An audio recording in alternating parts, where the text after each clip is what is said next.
Hello, I'm Ollie Welsh from Eurogamer, and welcome to the first day of developer sessions at EGX 2015. Thank you very much for coming, and hello to everybody watching the stream on YouTube.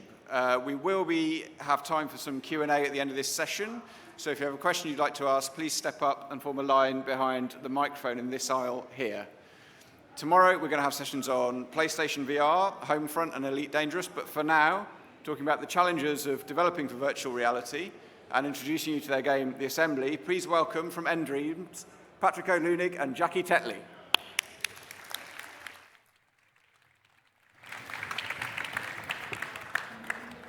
Hi there. So my name's Patrick O'Lunig. I'm the CEO of nDreams, and this is Jackie Tetley, who's a senior designer. We're a developer that's been around for about 8 years. We've been working on VR for 2 years. But prior to nDreams, both of us have worked on traditional box games. So my background comes from things like Micro Machines, Tomb Raider, Hitman, and Jackie's worked on a number of big games, including things like Alien vs. Predator. What we're going to talk about is creating real games in virtual reality. So you've probably seen some great technical demos, but we've been working on games that are actually going to go out on sale that are many hours long, and trying to figure out how to develop those, what the challenges are, and we're going to try and share some of those with you today and give you a better understanding of what to expect from VR games when they come out. First of all, why make VR games in the first place? What is so special about VR? I hope a lot of you here have got a chance to try one of the VR headsets. But for me, there's 3 key things that make VR so exciting. One is that feeling that you've been teleported somewhere else.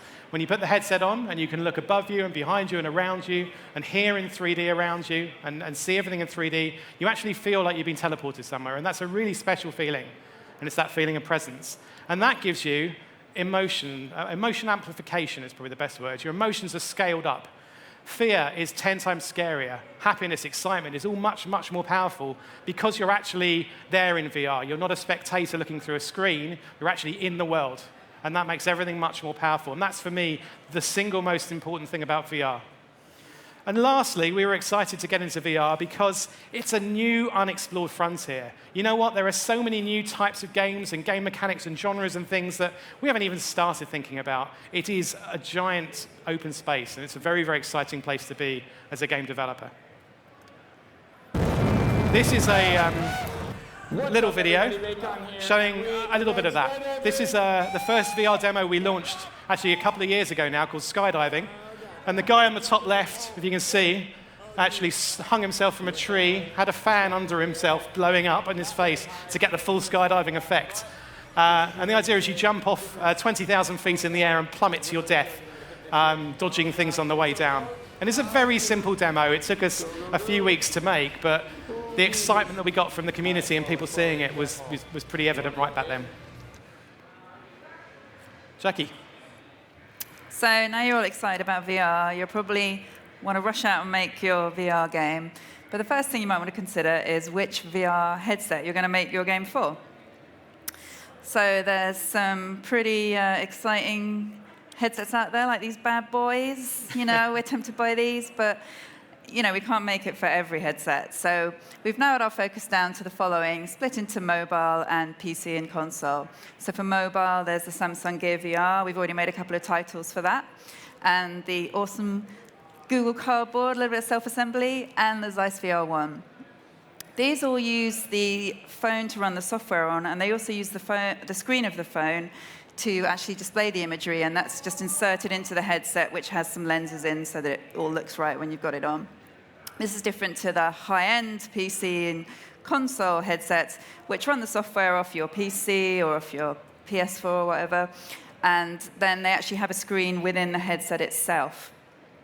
And as you can see, you've probably heard of those last 3, the Oculus Rift, the Sony PlayStation VR, formerly known as Morpheus, and the HTC Vive. And those are the 3 headsets that we're focusing on for the development of our game, The Assembly. It doesn't say it on my T-shirt, I don't know why I'm pointing, but you get the idea. So once you've picked your headset, the next thing to come on to is how you're going to make your game. Well, you just output your game to VR. And that's it. So, if anyone has any questions for me or Patrick. Actually, as you guys probably guessed, it's not that simple. In fact, it's completely the reverse. You can't just take a game and stick it into VR. You can't output a game into VR and expect it to look great. You know what? There's a ton of quite difficult things that you need to do in order to get VR games working really nicely, and quite a few design challenges when you're designing your game as well. So the bulk of this talk today is going to be about those challenges and about just some of the interesting things we've found playing around with VR. We created this game, the assembly, bespoke for VR, so we've had to design it around what we've learned, design it for VR, and that's worked really nicely. And we'll be showing a few clips of the assembly to illustrate some of the points as we go along. And if you like what you see, you can go have a demo of the assembly out there near the PlayStation stand. So there are three key things we're going to talk about. One is control and movement. How do you actually control the game? How do you move around environments, particularly if they're bigger than 5 meters by 5 meters? How do you design environments and design things, design worlds in VR? How's that different to traditional games? And also, how do you convey information, which is really important? How do you tell players what's going on? In terms of movement, one of the most important things is to kind of minimize the disconnect between what you're feeling in the real world and what you're seeing and hearing in VR. So in this instance, the guy sitting down, he's holding a DualShock 4 controller or a Y controller, so a controller of some kind, and if his character is stood up and is firing a gun, it's going to feel quite different. You're not seeing what you're doing with your hands replicated. So what you're trying to do all the way through is to try and make everything feel as real as possible, to minimize that disconnect. So everything you see and hear matches what you think you should be seeing and hearing, and that's really important. This is a demo of a traditional game level, and three things I wanted to point out. Number one, the movement, and this is bloody fast, excuse my English. You're moving around almost the speed of a Usain Bolt sprinting down the 100-meter track. There's shaky camera stuff, the camera bobbles, and there's all sorts of automatic stuff being put in the game to make the camera feel exciting. And there's also massive distances being covered by the player. The player's covering, I think, 1 kilometer in about 30 seconds in this demo. There's a ton of geometry being moved through. There's not a lot of detail in the geometry either. This is not the perfect type of game for VR. Games like Call of Duty have a sprint speed of about, or a run speed of about 7 meters per second, but actually, you normally walk around about 1.4 meters a second. If you jog, and most people jog sometimes, maybe 3.5 meters per second. If you sprint, and I have to admit I don't sprint very often, you might get to 5.5 meters per second, but nobody moves at 7 meters per second. When you're in VR, you're expected to behave how you're used to. So turning and moving need to be kind of natural. They need to feel what you're used to. And that's a big key thing for VR. You want to make things realistic. Also, don't mess with the camera. You've got the camera, you're looking, you're moving with your head. Don't change with that. Any game that starts shaking the camera or forcing it to turn things, or, God forbid, doing cutscenes and moving the camera off, it feels horrible. You want to leave the camera alone, just let the player move their heads.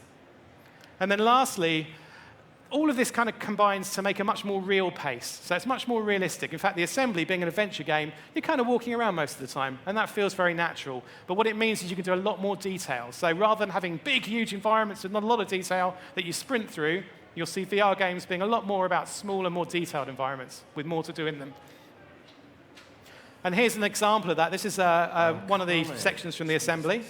And hopefully you can see there's a lot of detail, and there's lots of little things you can play with and touch. There's things you can pick up. There's drawers you can open. There's things you can fiddle with. And the speed is an awful lot slower than the game you saw earlier. And it fits VR very nicely. It feels very comfortable. That thing on day one. That's one of our characters talking in the game. So, Jackie.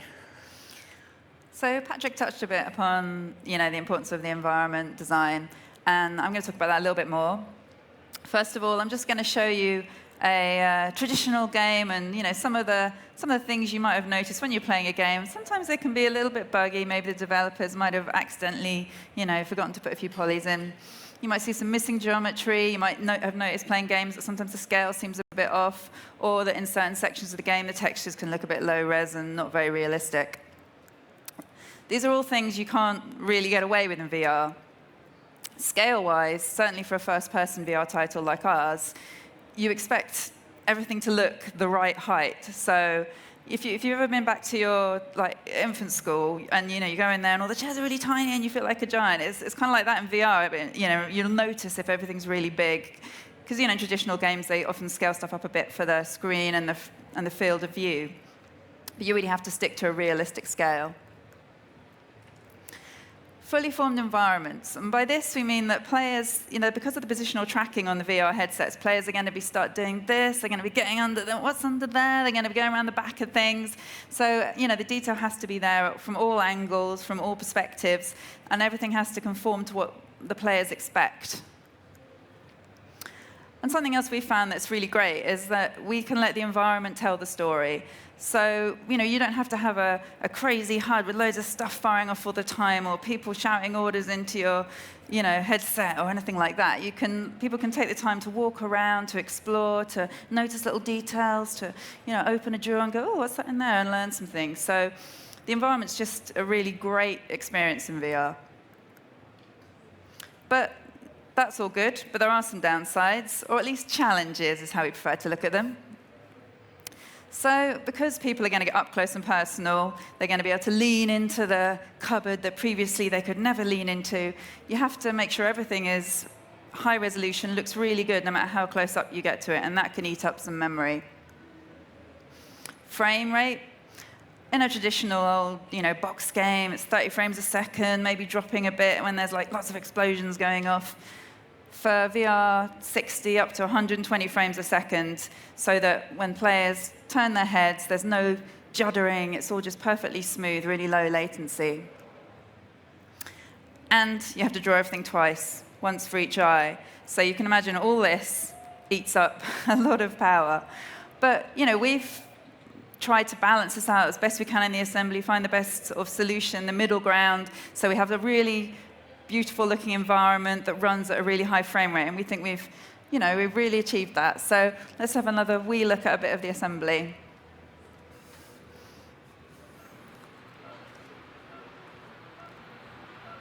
As you can see here, there's lots of sort of little bits you can look in.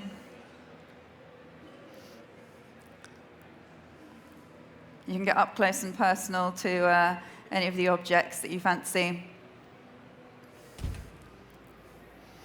And of course, in a traditional, collision cylinder would stop you getting any closer than sort of here to anything. But now, VR, you can actually just lean the upper part of your body in, so you can get your head right inside a cupboard, look inside the mugs. It's a great place to hide Easter eggs, actually. We're thinking of putting a spider in one of those mugs, so you actually only notice it if you lean in and have a look.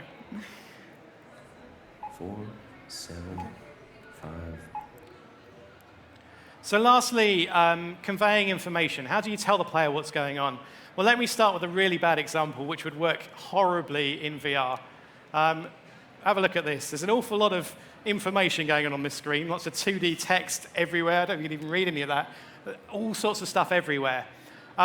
In VR, this kind of stuff doesn't work for many, many reasons. First of all, you really want to make things feel real. You want to believe you're there, so you don't normally have 2D text appearing in front of you. And in fact, in VR, there is no in front of stuff. In traditional games, you just draw the text or draw the health bar or the score or the ammo counter in front of everything else, in front of all the 3D stuff, and it just works. In VR, in front of might mean on your eyeball, which is completely out of focus. So do you do it a foot away and then it's hanging in air, or do you do it a meter away? What if it gets behind things? That whole notion of drawing 2D stuff in front doesn't work in VR. So you want to try and make stuff real. You don't want things hanging around. If you've got a score, put it on your watch so you can pick up your hands and have a look at it. Do stuff within the environment. Also, less is more. So don't do tons of text, tons of dialogue, tons of complex stuff. You don't need lots of UI. Try and make it as instinctive and simple as possible, and you'll be much more immersed. You'll feel that sense of presence, like you're actually there, without all sorts of info hanging around in midair. And as Chet said so rightly earlier, audio is really important in VR, and that's sort of positional 3D, so you can hear stuff behind you and around you. And if you use binaural, you can actually get above and below you as well. And that allows you to do some really cool things. You can get the player to turn by having a loud sound over there, and you turn around to hear it. It's just kind of natural. And you can use audio to get the player to do what you want. And here's an example of some of the things we've done with the assembly using that. You've never done this before? I can't even remember the last time I was So the player's actually being pushed in a gurney. You can try this level out outside. And we're using things like the camera's turning to you in a sort of sinister way to give you the feeling that things are a little bit scary and intense. There's no head-up display. There's no GUI on there. You've got no health bar, you've got no ammo counters, you've got nothing sort of hanging there in 2D. We've got a celebrity here. What odds are you going to And then as we go into the lift, we're trying to give you a good flavor of what's coming up using the environmental storytelling. So, giving you little glimpses of other bits of the assembly to make you understand what you're going to, make you understand you're descending deep into this mysterious bunker under the ground in America. So let's talk about the future. Well, next-gen motion control, not all the hardware is going to be shipped at launch with a motion controller, but it's something we're hugely excited about, because one of the first things you see people do when they put on a VR headset is they're like, I'm just going to reach out for that thing, and it's just such a natural behavior because your brain thinks you're actually in the environment you're looking at.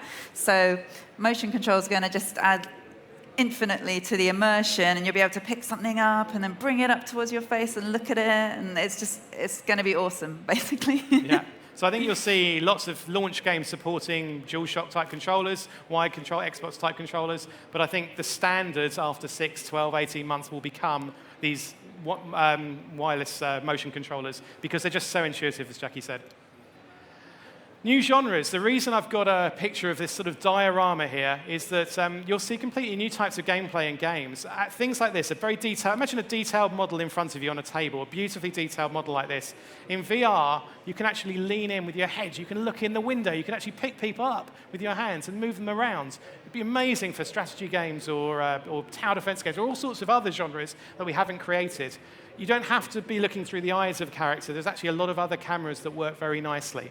So I think you're going to see a host of new types of games, new genres come out of VR, which I think is really exciting. I don't know what they're going to be, and we're playing around with some ideas, but you know what? There's developers out there experimenting and trying stuff out, and you will see new types of games come in VR because it is so different, and that's got to be exciting.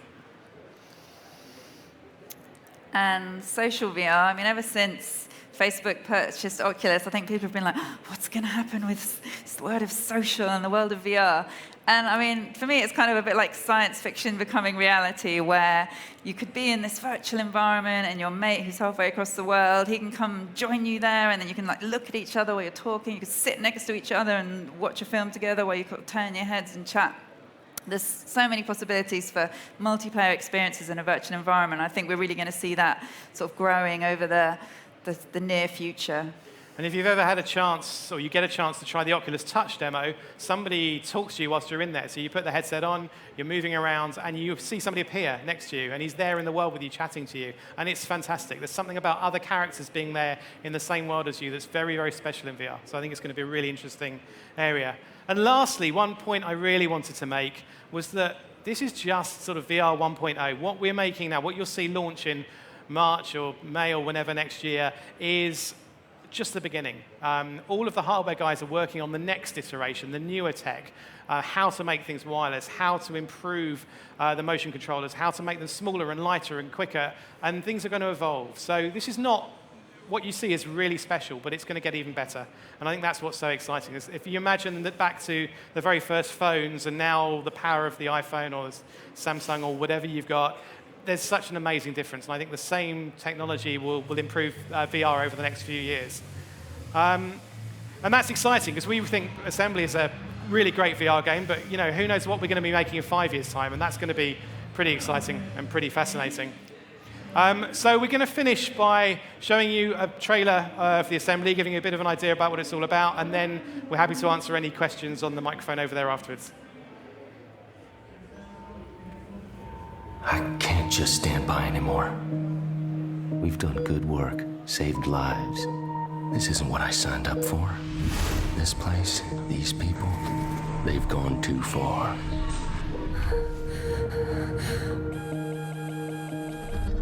They say they'll protect their work by any means necessary. But my research has to continue. They're my last hope. I came here to prevent epidemics. Now, we might have created one. They want me to stay quiet. How many lives is it gonna take?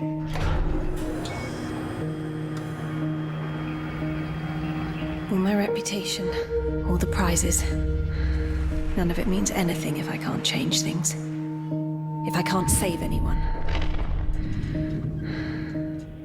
I've got to get the truth out there before it's too late. Lives must be saved. Whatever the cost.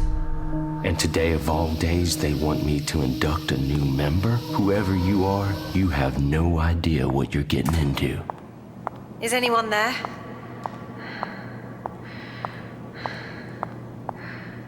Hello, Madeline. Welcome to the assembly.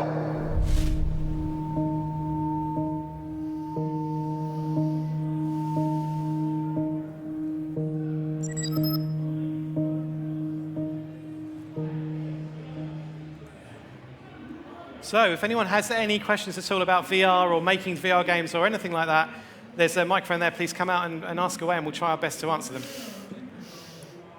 Hiya. Oh, there we go. Right, I've got a question about you encourage players to get close, but with VR you also have a clipping problem because you can go too far into the models. Yeah. How did you solve that? There's an interesting point, which is some of the demos we've seen. If you've got a wall next to you, players can stick their head in, can move in, but very rarely do. You have a natural instinct not to move into geometry or not to do things that feel wrong. So what we actually do in the game is if you put your head somewhere we don't want you to and you insist on sticking your head through the wall, we just fade things to black and you kind of go, oh, okay, I'll pull it back again. But actually, most of the time, players don't do that. You have this natural thing, there's a wall there, I'm not going to try moving, and you don't even, most people don't try in our experience. So we kind of cover it with fading to black because we don't want you looking through things, and it spoils the experience. But I don't think it's something you'll do very often. If you've got a mug there, you're pretty good at reaching up and not putting your head through it in real life, and the same's true in VR. Okay. Yeah, thank you very much. Hello. It looked like one of the rooms in the demo you were showing halfway through was a lot larger than the largest tracking area for something like the Vive. Yeah. How do you deal with the disconnect of walking to the edge of your tracking zone and there still being room over there that you can't get to? Well, we're currently still working on the Vive development, and at the moment we're kind of, we've designed our VR games to be kind of forward-facing and non-moving around the space. So it's not something we're addressing right now, but it's something that we're bearing in mind for the future. Because obviously, when we started the assembly, we didn't even know about the Vive. And also, the assembly has huge areas that are many, many meters long. And I think, as Chet said earlier, some Vive players won't have any area. They'll sit it down and use it as a face-forward headset. So we're trying to make the assembly work for everybody. We love the idea of moving around, but when you've got a really big area, physically moving is never going to work. So it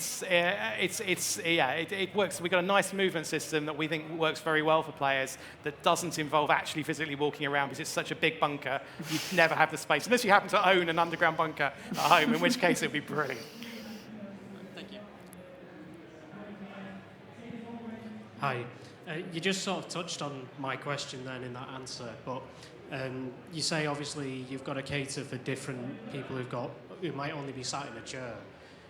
Do you think one of the solutions, instead of having a really big room to be able to walk around, could be some sort of new input device? Obviously, we've seen the wireless motion controls for your hands, but is there something which could be used for movement other than the omnidirectional pads we've seen in the past? Well, there are some lovely devices which work well. The Omni, if you've seen the actual Virtuix Omni, which is a treadmill-type device, and there's a few other things that people are working on. I don't know. I mean, the big question, we want to support everybody who buys VR. We want our games to be played by everybody. So what we don't want to do is limit it to only people who buy a expensive, really big treadmill at home. Or who are really fit as well. Yeah, or who are really fit. So we get knackered. Exactly, because there are a lot of gamers who aren't usually fit, myself included. So, so they are really cool, the treadmills and things. But actually, we want a solution that you can just sit down on your sofa with your PlayStation VR or your Oculus or your Vive and just have a really great experience. Or in your Vive, you can turn around on the spot and duck around and move, but you just have a great experience. So we've tried to make it as broad as we can. Ultimately, it would be lovely if everybody had some kind of movement tracking. It'd be brilliant, or a huge, huge room, but it's not going to happen in the near future anyway. Thanks. I think we're at that. Right, well, if that's all the questions we have, it just remains for me to say thank you very much to Patrick. Thank you. Go to.